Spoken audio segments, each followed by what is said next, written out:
Hello everyone, it's me again. Welcome back to my channel, and in this video we're gonna make embutido. So we're gonna use the available ingredients in our kitchen. So I hope you like it, and let's start. So for now, I will be using less than a kilo of pork mince kasi there's only the two of us who will consume this. Add maybe 1 cup of breadcrumbs. If you don't have like from the supermarket, you can make your own from the toasted bread. Yeah. Then just add 1 or 2 raw eggs.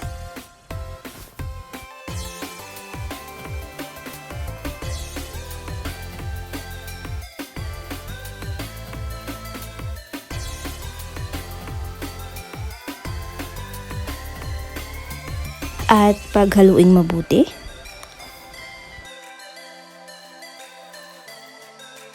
If you think it's a little bit sticky, then you can add more breadcrumbs.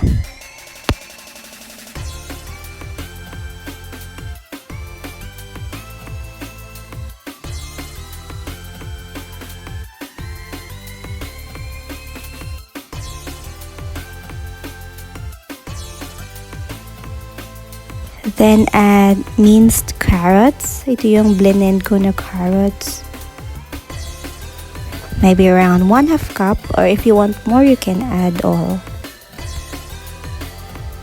Then add our bell pepper or capsicum.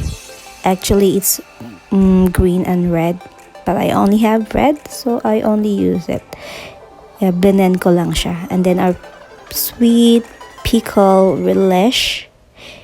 If you don't have this, you can just skip it, or you can add those like turmeric or any spices. And then cheese, 1 cup of cheese. If you want it to be more cheesy, you can add more. Then you can add also the minced onion that we have, and then you just mix all, guys.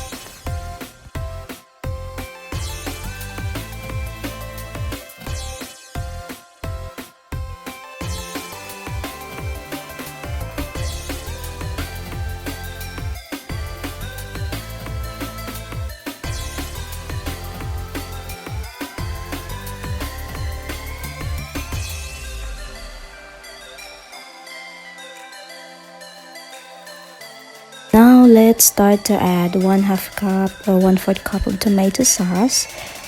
The volume or the amount depends on how many your mincemeat or your embutido. And then salt and pepper for tasting. You can adjust. It depends on your tongue. It depends on your taste, on how how does it blend.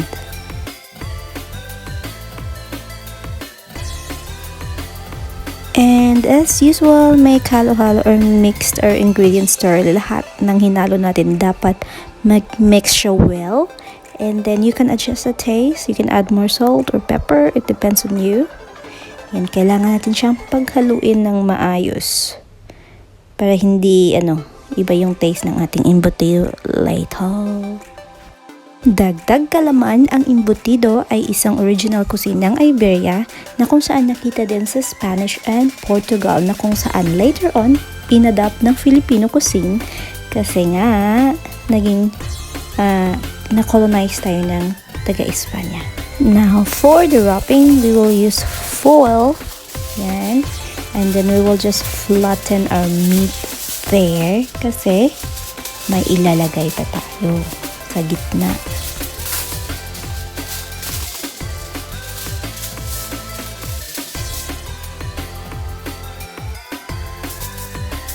Okay, maglalagay na tayo ng ating meat mixture, ng ating embutido. Not a lot, but not konti din. Not too much, but not little. Ba yan? At yan, i-flatten na natin using our spatula or whatever do you have na pwede nyo i-flat.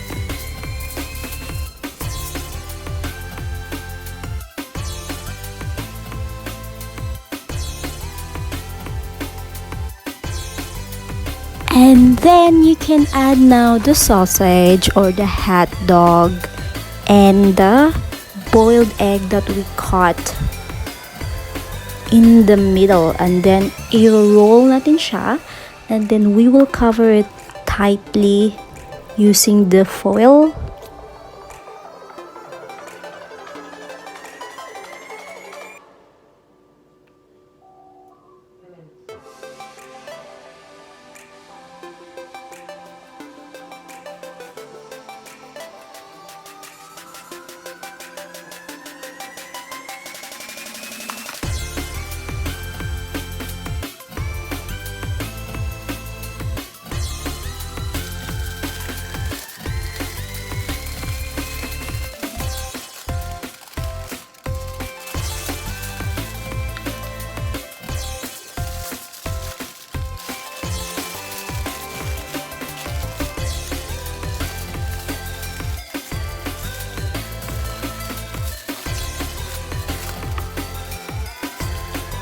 Medyo manipis yung foil ko, so you have to use a bit better or thicker foil para hindi siya madaling ma-tear, or in Bisaya magisi na.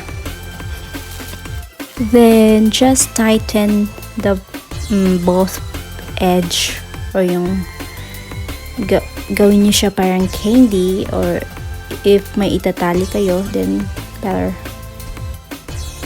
Then do the same process for the next embutido.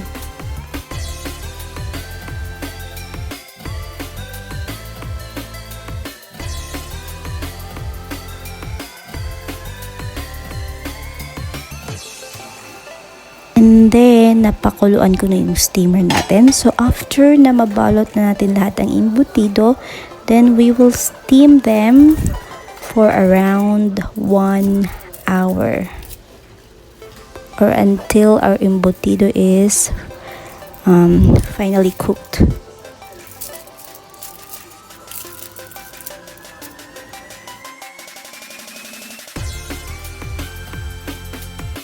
So, ayan na siya guys. I let them cool down before ko siya ilagay sa fridge.